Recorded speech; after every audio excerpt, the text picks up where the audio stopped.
Je m'appelle Amélie Duval, et depuis 6 ans, ma famille traite ma carrière comme un secret embarrassant qu'elle est forcée de reconnaître pendant les fêtes. Tout a commencé quand j'ai obtenu mon diplôme de la faculté de droit de Sciences Po Paris à 25 ans. Mon père avait été si fier sa fille, l'avocate. Ma sœur aînée, Chloé, s'était lancée dans le marketing, ce que papa tolérait mais n'avait jamais vraiment célébré. Mais le droit était prestigieux. Le droit était respectable. Puis je leur ai dit où j'allais travailler, comme avocate spécialisée dans l'aide juridictionnelle. Mon père a répété les mots, son visage se décomposant. En Seine-Saint-Denis? Papa, c'est une opportunité incroyable. Amélie, tu es sortie 3e de ta promotion de Sciences Po. Tu avais des offres de tous les grands cabinets de Paris. Gilles Loiret-Nouel te voulait. Bredin-Prat te voulait. Et tu choisis de défendre des criminels pour 58 000 € par an. Je choisis de défendre des personnes qui n'ont pas les moyens de se payer un avocat. C'est un travail fondamental, papa. C'est important. Ma mère avait posé sa main sur son bras. Philippe, peut-être que c'est juste pour 1 an ou 2. Comme une sorte de stage. Mais ce n'était pas juste pour 1 an ou 2. J'ai passé 6 ans comme avocate commise d'office, m'occupant de tout, des délits mineurs aux affaires de meurtre. Je travaillais 100 heures par semaine, je luttais contre des procureurs aux ressources illimitées, et je gagnais plus d'affaires que je n'en perdais. Je suis devenu connu en Seine-Saint-Denis comme « la forteresse » parce que, peu importe la solidité apparente du dossier de l'accusation, je trouvais toujours une faille. Ma famille n'a jamais compris. Chaque réunion de famille était la même. Ma sœur, Chloé, parlait de ses campagnes marketing pour des marques de luxe, de ses augmentations de salaire, de son bureau d'angle avec vue sur le jardin du Luxembourg. Mes parents rayonnaient de fierté. Puis ils se tournaient vers moi. Tu travailles toujours avec des criminels, Amélie. On les appelle des mis en examen, maman. Eh oui. Quand vas-tu passer à un vrai cabinet? Le petit ami de Chloé connaît des associés chez. Je suis heureuse où je suis. La déception était toujours palpable. Il y a 3 ans, Chloé a commencé à sortir avec Thomas Bernard. Thomas était magistrat du parquet à Paris, et mon père l'a tout de suite adoré. Voici un avocat qui mettait les criminels sous les verrous au lieu de les défendre. Voici quelqu'un qui gagnait 95 000 € par an à 32 ans. Voici la carrière juridique que mon père avait voulu pour moi. Thomas ira loin, disait papa à chaque occasion. Le parquet de Paris le prépare pour de plus grandes choses. Peut-être même un poste de juge d'instruction un jour. Il n'avait pas tort. L'année dernière, à 35 ans, Thomas avait été nommé juge au tribunal judiciaire de Paris. À 35 ans, c'était presque du jamais vu.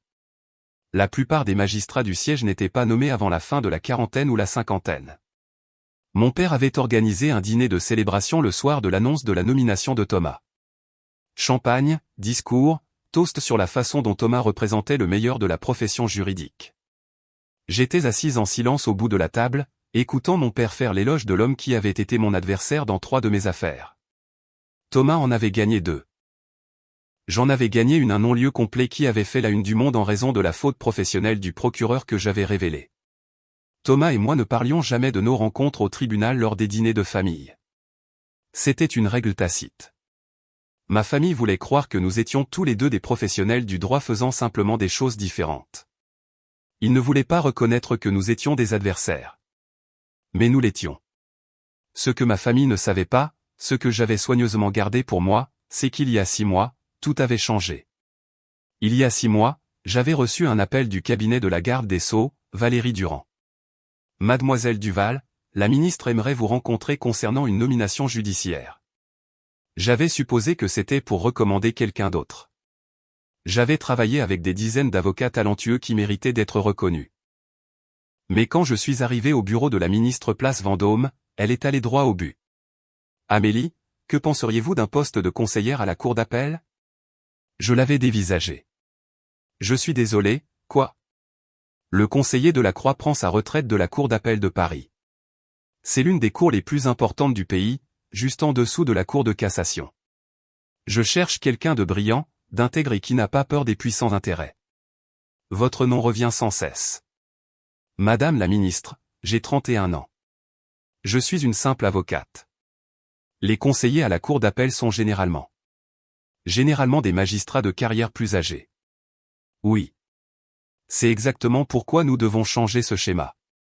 Vous avez plaidé et gagné 15 affaires en appel. Vous avez révélé la corruption dans 3 parquets différents. Vous avez écrit des articles sur les libertés fondamentales qui ont été cités dans des arrêts de la Cour de cassation. Et vous êtes intrépide.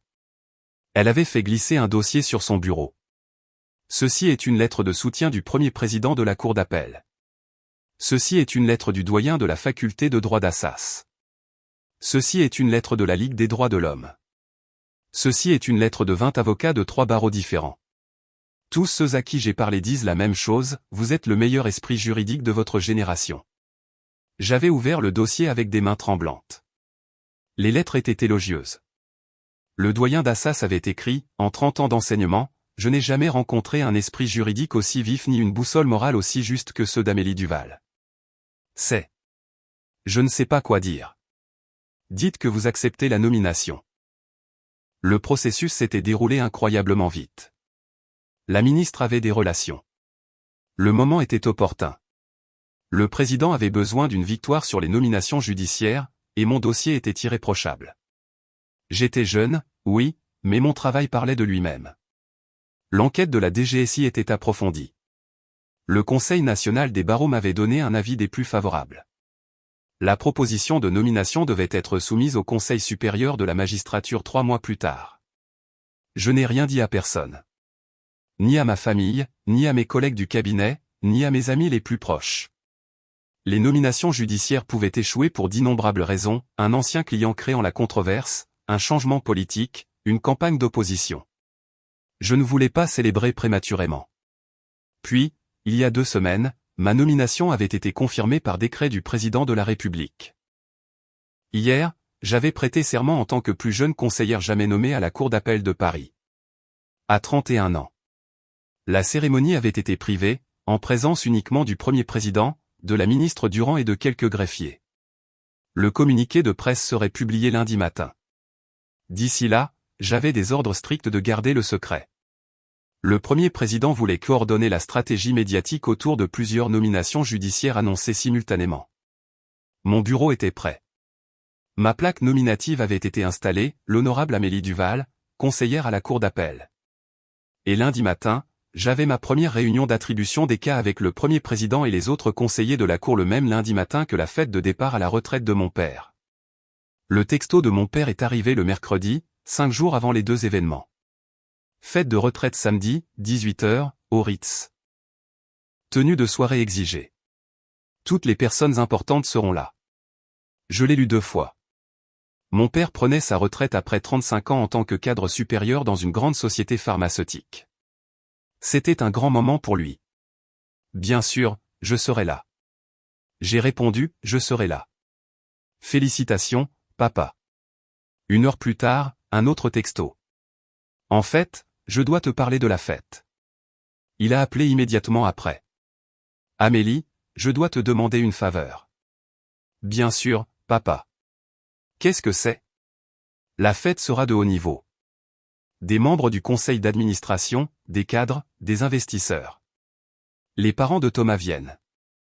Son père est au conseil, tu sais. Et Thomas vient de recevoir sa nomination officielle de juge la semaine dernière. Il prêtera serment lundi matin. C'est super, ai-je dit, sincèrement. Quelle que soit notre relation professionnelle, Thomas avait travaillé dur pour cette nomination. Oui. Eh bien, le fait est que Chloé sera là avec Thomas, et elle va annoncer leur fiançailles. Nous prévoyons tout ce moment. La nomination de Thomas, leur fiançailles, ma retraite. C'est une célébration de la réussite. J'ai attendu, sentant quelque chose venir. Amélie, je pense qu'il vaudrait peut-être mieux que tu ne viennes pas, les mots restèrent en suspens. Tu me désinvites de ta fête de retraite? Pas désinvité, juste. Suggérer que ce serait peut-être plus confortable pour tout le monde si tu passais ton tour cette fois. Thomas sera entouré de professionnels du droit des magistrats, des procureurs de haut rang. Et toi? Eh bien, tu es toujours une avocate commise d'office. Ça crée un contraste gênant. Un contraste gênant, ai-je répété lentement. Tu défends les gens que Thomas a poursuivis, Amélie. Vous avez été de part et d'autre au tribunal. Ça va soulever des questions, créer des conversations inconfortables. Chloé m'a spécifiquement demandé de m'assurer que l'attention reste sur elle et Thomas. Chloé t'a demandé de me désinviter? Elle a dit que ta présence compliquerait sa soirée. Les gens savent que vous êtes sœurs. Ils poseront des questions sur toi, et qu'est-ce qu'elle est censée dire? Ma sœur défend des criminels pour un salaire de misère pendant que mon fiancé les met en prison et vient de devenir juge. Ça ne donne pas une bonne image d'elle. J'ai pris une grande inspiration, me forçant à rester calme. Papa, je n'ai jamais manqué un événement familial majeur. C'est ta retraite après 35 ans. Je sais, et j'apprécie. Mais Amélie, tu dois comprendre que c'est aussi la soirée de Chloé. Elle a 33 ans. Elle s'installe enfin avec un homme accompli, et elle mérite de briller. Tu pourras venir à quelque chose de plus intime. Nous ferons un dîner de famille le mois prochain. Juste nous. Un dîner de famille? Ai-je dit doucement. Oui. Écoute, je sais que ça semble dur, mais tu as fait tes choix. Tu as choisi une carrière qui ne rejaillit pas positivement sur la famille. Thomas est un magistrat. Tu défends des gens dont la place est en prison.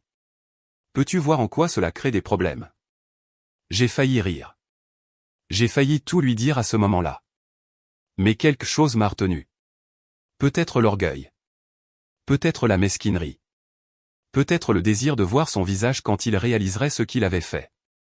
D'accord, papa, ai-je dit doucement. Je ne viendrai pas à la fête. Merci de comprendre. C'est pour le mieux. Et papa, la cérémonie de prestation de serment de Thomas est bien lundi matin. Oui. 9 heures au palais de justice de Paris. Chloé et moi y allons. Ce sera un grand jour de fierté. J'en suis sûr, ai-je dit. Après avoir raccroché, je suis restée assise dans mon petit appartement de Belleville, regardant la photo encadrée de moi à ma remise de diplôme. Mon père avait son bras autour de moi sur cette photo, rayonnant de fierté. C'était il y a 6 ans, avant que je ne le déçoive. J'ai appelé mon meilleur ami de la faculté de droit, Marc, qui est maintenant professeur à la Sorbonne. Ils t'ont désinvité de la fête de retraite de ton propre père, dit-il, incrédule. L'annonce des fiançailles de Chloé est prioritaire, apparemment. Amélie, tu dois leur dire. Tu dois leur dire que tu es conseillère à la cour d'appel. Le communiqué de presse ne sort que lundi matin. J'ai l'ordre de garder le silence d'ici là. Alors dis-leur dimanche, après la fête. Non, ai-je dit lentement, une idée prenant forme. J'ai un meilleur plan. Jeudi matin, j'ai reçu mes attributions de cas du bureau du premier président. Ma première audience aurait lieu mardi. 3 affaires, toutes des questions de liberté publique.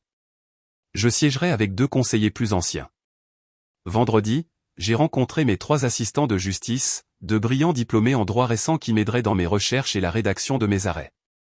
Nous avons passé la journée à parcourir mon bureau, à organiser les dossiers, à discuter de philosophie judiciaire. Madame la conseillère, a dit l'un d'eux. Je n'étais toujours pas habitué au titre. Puis-je vous poser une question? Bien sûr. Qu'est-ce que ça fait d'être la plus jeune conseillère à la cour d'appel du pays et de venir du barreau? J'ai souri. J'ai l'impression d'avoir beaucoup à prouver. Et d'avoir enfin le pouvoir de corriger certains des problèmes systémiques contre lesquels je me bats depuis 6 ans. Samedi matin, le matin de la fête de retraite de mon père, je suis allé faire un long jogging au parc des Buttes-Chaumont. J'ai pensé à mon père, à Chloé, à Thomas, aux 6 dernières années passées à être traité comme une déception. J'ai pensé à me présenter quand même à la fête, à faire une scène, à annoncer ma nomination devant tout le monde. Mais ce n'était pas moi. Je n'avais pas besoin de leur validation. Je n'avais pas besoin de leur fête. J'ai passé l'après-midi à lire les dossiers pour les audiences de mardi. À 18 h, au début de la fête, j'ai commandé de la nourriture vietnamienne et j'ai continué à travailler. Mon téléphone a vibré. Un texto de Chloé. Papa a dit que tu ne venais pas. Probablement pour le mieux. Les parents de Thomas n'arrêtent pas de poser des questions sur toi, et c'est gênant d'expliquer ce que tu fais. Bonne soirée. Je n'ai pas répondu. À 20 h, mon téléphone a de nouveau vibré. Une photo dans la discussion de groupe de la famille, Chloé et Thomas montrant une énorme bague de fiançailles, mon père rayonnant à leur côté. La légende, tant de choses à célébrer. La nomination de Thomas et nos fiançailles. Meilleure soirée de ma vie. Des dizaines de commentaires de parents ont afflué. Félicitations. Quel couple accompli. Un magistrat dans la famille. C'est merveilleux. Ma tante Nathalie a commenté, dommage qu'Amélie n'ait pas pu être là, mais je comprends qu'elle soit occupée par son travail. J'ai éteint mon téléphone et je me suis couché tôt. J'avais une grosse journée lundi. Lundi matin, je me suis réveillé à 5 heures. J'ai mis mon tailleur le plus cher, un Chanel noir que j'avais acheté spécialement pour la cérémonie de prestation de serment dont ma famille ignorait tout. Je me suis fait coiffer par un professionnel. J'avais exactement l'apparence de ce que j'étais, une conseillère à la cour d'appel. À 8 heures, je suis arrivé au palais de justice sur l'île de la Cité. La cour d'appel de Paris y occupe une place prestigieuse, un niveau au-dessus du tribunal judiciaire où Thomas allait prêter serment. Mon bureau se trouvait au 3e étage avec vue sur la Seine. Ma plaque nominative brillait sur la porte, Honorable Amélie Duval, conseillère à la cour. À 8h30, j'ai rencontré le premier président et les autres conseillers pour notre réunion d'attribution des cas. Nous avons discuté des audiences de la semaine, débattu de quelques questions de procédure et examiné les requêtes en attente. À 9h15, mon assistante, Sophie, a frappé à ma porte. Madame la conseillère, le juge Bernard vient d'arriver pour sa visite d'information. Le premier président l'accompagne. Thomas, ici pour une visite sur le fonctionnement des cours d'appel, puisque les juges du fond devaient comprendre le processus d'appel. Merci, Sophie. Veuillez les conduire à la salle de délibération.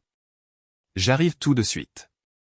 J'ai pris une profonde inspiration, j'ai ajusté ma robe je portais ma robe de magistrate pour la première fois et j'ai marché dans le couloir.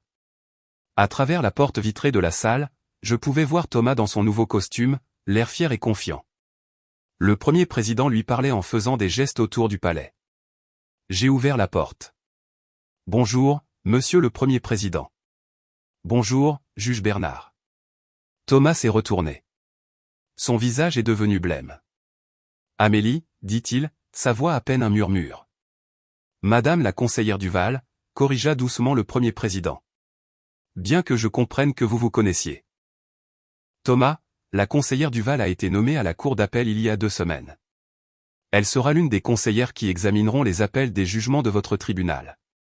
Thomas me regarda fixement, ainsi que ma robe, la plaque nominative que j'avais apportée avec moi dans la salle. Tu es conseillère à la cour d'appel ? Réussit-il à dire. Depuis la semaine dernière, dis-je calmement. S'il vous plaît, asseyez-vous. Le premier président et moi sommes là pour vous expliquer le fonctionnement du processus d'appel. Thomas s'assit machinalement, toujours en me fixant. Le premier président commença à expliquer la relation entre les tribunaux de première instance et les cours d'appel, comment les affaires remontaient, ce que les juges du fond devaient inclure dans leur jugement pour les rendre plus faciles à examiner en appel. Thomas n'écoutait pas. Il ne cessait de me regarder, puis le premier président, puis de nouveau moi. Je suis désolé, interrompit finalement Thomas. J'ai besoin de comprendre. Amélie la conseillère Duval est à la cour d'appel ? C'est exact, dit le premier président. Mais elle a 31 ans. 31 ans et brillante, dit fermement le premier président. Sa nomination a été l'une des plus remarquées de ces dernières années. Le Conseil supérieur de la magistrature a émis un avis unanimement favorable, ce qui, dans le climat actuel, est exceptionnel. Mais elle était avocate. Et l'une des meilleures avocates que j'ai rencontrées dans ma carrière, dit le premier président, son ton se refroidissant légèrement. Madame la conseillère Duval a plaidé 15 affaires en appel et en a gagné 13. Elle a révélé des fautes professionnelles dans 3 parquets distincts. Elle a beaucoup écrit sur les libertés fondamentales. Son esprit juridique est exceptionnel. Thomas avait l'air d'être sur le point d'être malade. Le communiqué de presse est sorti il y a 1 heure, dis-je tranquillement. Il doit être en train de faire les nouvelles maintenant. Thomas sortit son téléphone avec des mains tremblantes. Son visage devint encore plus pâle en faisant défiler l'écran. « Oh mon Dieu !» murmura-t-il. « Oh mon Dieu !» Chloé. « Votre père. »« Qu'est-ce qu'ils ont ?» demanda le premier président, confus. « C'est ma fiancée et son père, » dit faiblement Thomas. « Nous venons d'eux. Ils ne savent pas quoi. Que Amélie que la conseillère Duval est à la cour d'appel. » Le premier président me regarda, puis Thomas, la compréhension se faisant jour. Je vois, dit-il prudemment. Eh bien, ils le sauront maintenant. C'est en première page de la section Société du Monde, à 31 ans, Amélie Duval devient la plus jeune conseillère à la Cour d'appel de Paris, brisant les barrières en tant qu'ancienne avocate des droits de l'homme. Thomas faisait défiler frénétiquement son téléphone. Mon téléphone explose, dit-il. Tous les magistrats que je connais m'envoient des textos. Chloé appelle. Votre père appelle. Il me regarda. Pourquoi ne leur as-tu rien dit?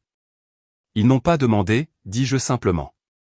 Et j'avais l'ordre de garder la nomination confidentielle jusqu'à la sortie du communiqué de presse. Mais à la fête. Chloé a annoncé nos fiançailles. Je célébrais ma nomination. Si nous avions su que tu étais. Il s'arrêta, réalisant ce qu'il disait. Si vous aviez su que j'étais conseillère à la cour d'appel, vous ne m'auriez pas exclu, ai-je terminé pour lui. C'est intéressant, Thomas, parce que ma carrière n'a pas changé. Mes accomplissements n'ont pas changé. La seule chose qui a changé, c'est votre perception de leur valeur. Mon téléphone vibra sur la table. Puis encore et encore. Le premier président y jeta un coup d'œil. Vous devriez probablement l'éteindre. Vous allez recevoir beaucoup d'attention aujourd'hui. J'ai mis mon téléphone en silencieux, mais pas avant de voir les notifications. Chloé, 37 appels manqués. Papa, 28 appels manqués. Maman, 19 appels manqués. La discussion de groupe de la famille, 156 messages non lus. Thomas se leva brusquement. Je dois appeler Chloé.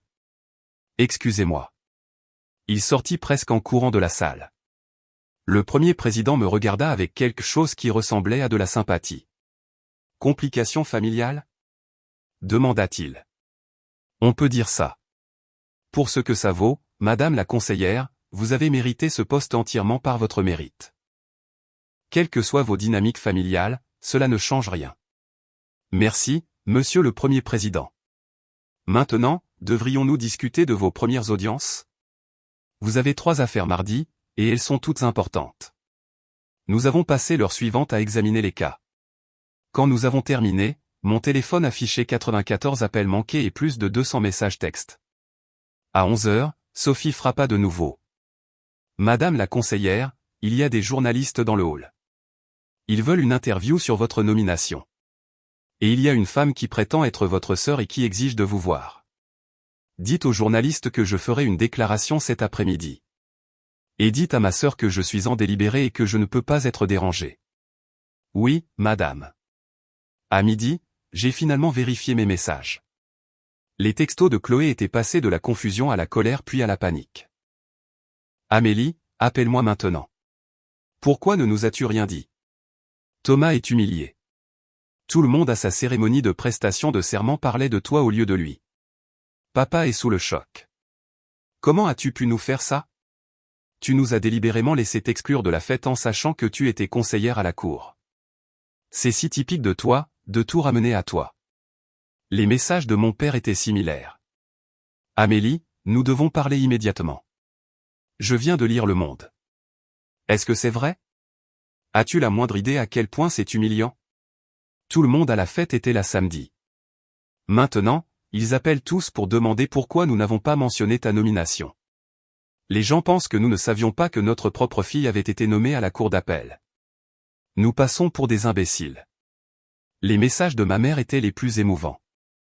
Amélie, s'il te plaît, appelle. Ton père est dévasté. Chloé pleure. C'est un désastre. Pourquoi ne nous as-tu rien dit? Nous aurions pu célébrer ensemble. S'il te plaît, ma chérie, nous devons arranger ça. La discussion de groupe de la famille était un chaos total. Tante Nathalie, est-ce que tout le monde était au courant pour Amélie sauf nous?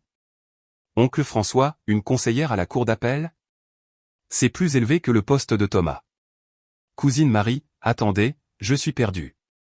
Je pensais qu'Amélie était juste une avocate commise d'office. Chloé, c'était le cas. Elle nous a délibérément caché ça. Oncle François, en fait, c'est incroyable. Une conseillère à la cour à 31 ans. C'est historique. Chloé, ce n'est pas la question. Oncle François, je pense que c'est exactement la question. J'ai éteint mon téléphone et je suis allé déjeuner avec 2 de mes nouveaux collègues, des conseillers chevronnés qui siégeaient à la cour d'appel depuis plus d'une décennie. Nous avons entendu parler de votre situation familiale, a dit gentiment la conseillère Laurent. Les palais de justice sont de petites communautés. Les nouvelles vont vite. C'est compliqué, ai-je dit. Ça l'est toujours, a ajouté le conseiller Lambert. Pour ce que ça vaut, j'ai lu votre travail. Vos conclusions d'appel de l'époque où vous étiez avocate sont maintenant enseignées à Assas. Vous méritez d'être ici. Merci. Et entre nous? La conseillère Laurent s'est penchée.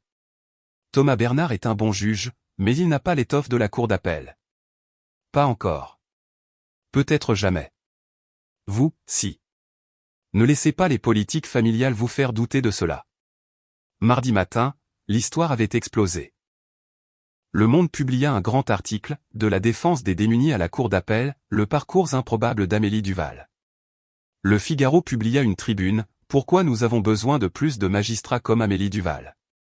France Info interviewa la ministre Durand, qui loua mon esprit juridique extraordinaire et mon engagement inébranlable envers la justice.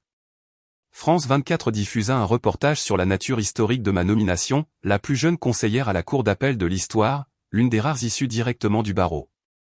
Et enfoui dans toute cette couverture médiatique se trouvait un petit détail révélateur, la sœur de la conseillère Duval, Chloé, est fiancée au juge Thomas Bernard, qui a prêté serment au tribunal judiciaire de Paris lundi.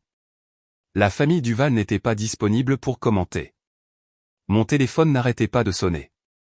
Je l'ai laissé éteint. À la place, je me suis concentré sur mon travail. Mardi matin, j'ai présidé ma première audience. 3 affaires, chacune impliquant des violations des libertés fondamentales. J'ai posé des questions pointues, j'ai contesté les arguments des 2 parties et j'ai senti le poids de la responsabilité que je portais désormais. Après l'audience, le conseiller Lambert m'a retrouvé dans mon bureau. Vous avez été exceptionnel là-haut, a-t-il dit. Des questions difficiles, une pensée claire, un véritable engagement avec les problèmes. Vous êtes une naturelle. Merci. C'était lourd. Oui. Bien. Ça doit l'être. Vous décidez de la vie des gens, de leurs droits, de leur avenir. Le jour où ça cessera d'être lourd est le jour où vous devriez démissionner. Ce soir-là, ma mère est apparue au palais de justice. La sécurité a appelé mon bureau. Madame la conseillère, il y a une Catherine Duval dans le hall. Elle dit qu'elle est votre mère. J'ai hésité. Alors, faites-la monter. Ma mère est arrivée, l'air épuisé. Elle avait pleuré. Amélie, dit-elle, la voix brisée. S'il te plaît, nous devons parler. Je lui ai fait signe de s'asseoir. Ton père ne voulait pas te blesser, commença-t-elle. Il ne comprenait tout simplement pas, ne comprenait pas quoi, maman? Que j'étais qualifié? Que j'avais réussi? Que je méritais le respect? Nous pensions que tu jetais ta carrière par les fenêtres. Les avocats commis d'office ne deviennent pas magistrats. Simplement, ça n'arrive pas, sauf que c'est mon cas. Tu ne nous as jamais dit que tu étais même considéré pour un tel poste. Parce que vous ne m'avez jamais interrogé sur ma carrière, sauf pour me dire que je l'avais gâchée. Vous n'avez jamais posé de questions sur mes affaires, mes victoires, mes accomplissements. Vous m'avez comparé à Thomas et m'avez jugé inférieur sans jamais vraiment regarder ce que j'avais accompli. Ma mère pleurait maintenant. Ton père t'a désinvité de sa fête parce qu'il avait honte de toi. Et maintenant tout le monde sait qu'il a désinvité une conseillère à la cour d'appel de sa fête de retraite. Il est mortifié. Il devrait l'être. Amélie. Maman, je t'aime, mais je suis fatigué de m'excuser d'être une déception alors que j'ai accompli quelque chose d'extraordinaire. Je suis l'une des plus hautes magistrates du pays. J'ai 31 ans. J'en suis arrivée là parce que j'étais brillante, intègre et que j'ai travaillé plus dur que n'importe qui autour de moi. Et vous êtes passé à côté parce que vous étiez trop occupé à avoir honte de moi. Nous voulons arranger les choses. Comment? En étant fier de moi maintenant que d'autres personnes sont impressionnées? En me célébrant maintenant que c'est socialement avantageux? Elle n'avait pas de réponse. J'ai besoin que tu partes, maman. J'ai du travail. Quand pourrons-nous te voir? Quand pourrons-nous parler correctement? Je ne sais pas. Je vous appellerai quand je serai prête.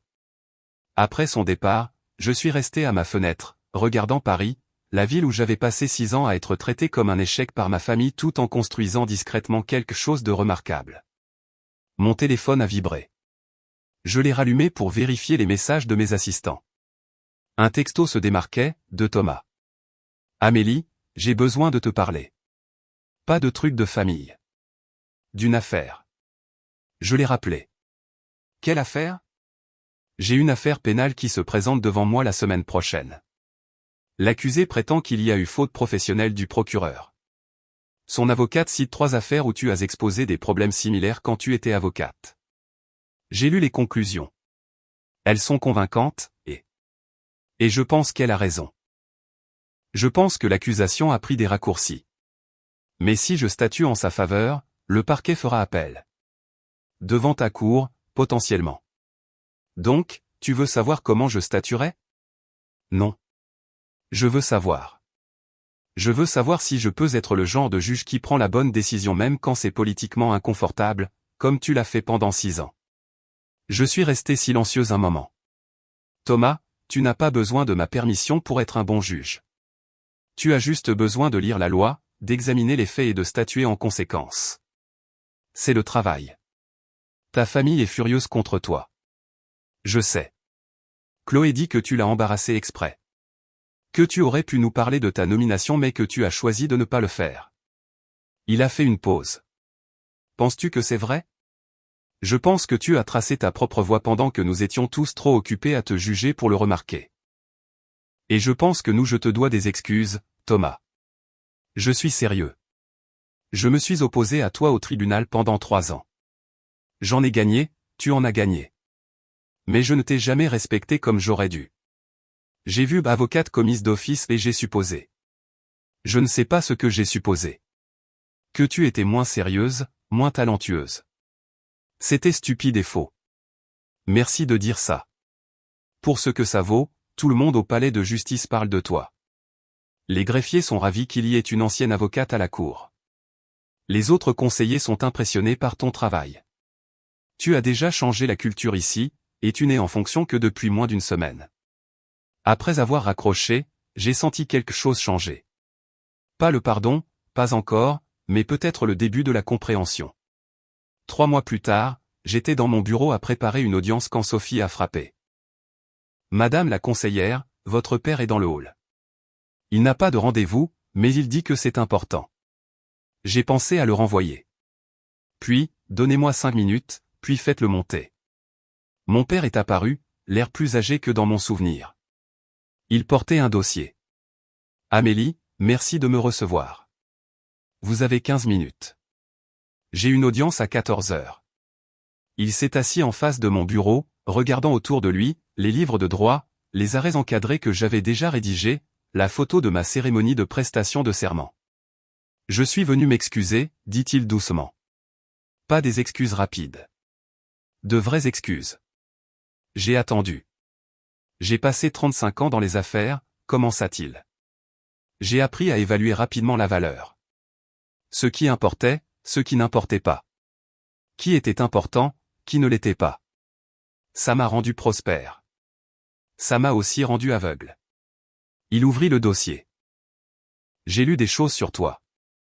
Tout ce que j'ai pu trouver. Tes affaires, tes conclusions d'appel, tes articles de doctrine. Savais-tu que ton travail est enseigné dans 5 facultés de droit différentes? Je savais pour Assas et la Sorbonne. Sciences Po, Nanterre et Lyon aussi. J'ai appelé le doyen d'Assas. Il a dit que tu étais la meilleure étudiante qu'il ait eue en 30 ans. Il n'arrivait pas à croire que nous ne te célébrions pas constamment. Il sortit un article imprimé. Ceci vient de la semaine juridique. Ils t'ont classé parmi les 40 juristes de moins de 40 ans les plus influents en France. Tu es numéro 12. Thomas est numéro 37. Papa. Laisse-moi finir. J'étais fier de Thomas parce qu'il correspondait à ma compréhension du succès, magistrat du parquet, puis juge, salaire impressionnant, position de pouvoir. Mais je n'ai pas compris que tu avais accompli quelque chose de plus rare. Tu as changé le système.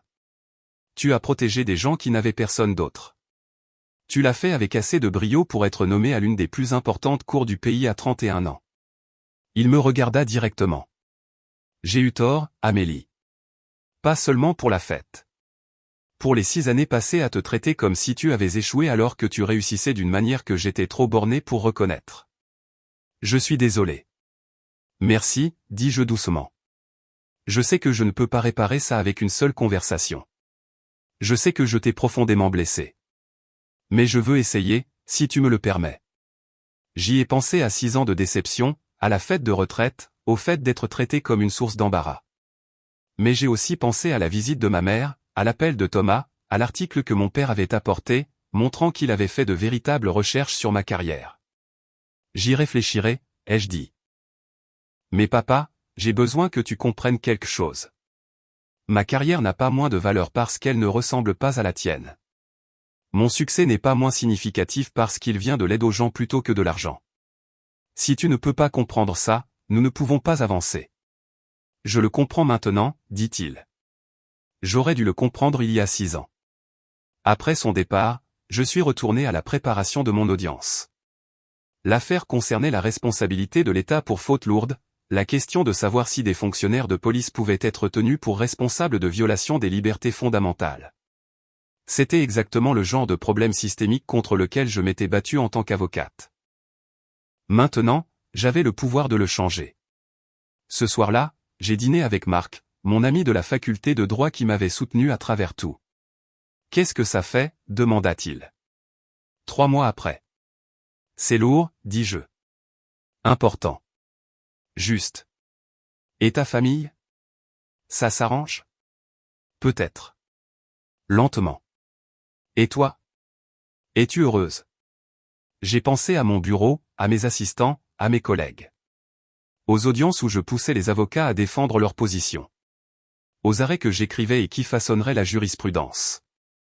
Au fait de me réveiller chaque jour en sachant que je faisais exactement ce pourquoi j'étais faite. Oui, dis-je. Je suis heureuse. Mon téléphone a vibré. Un texto de Chloé. On peut se voir pour un café ? Je te dois des excuses.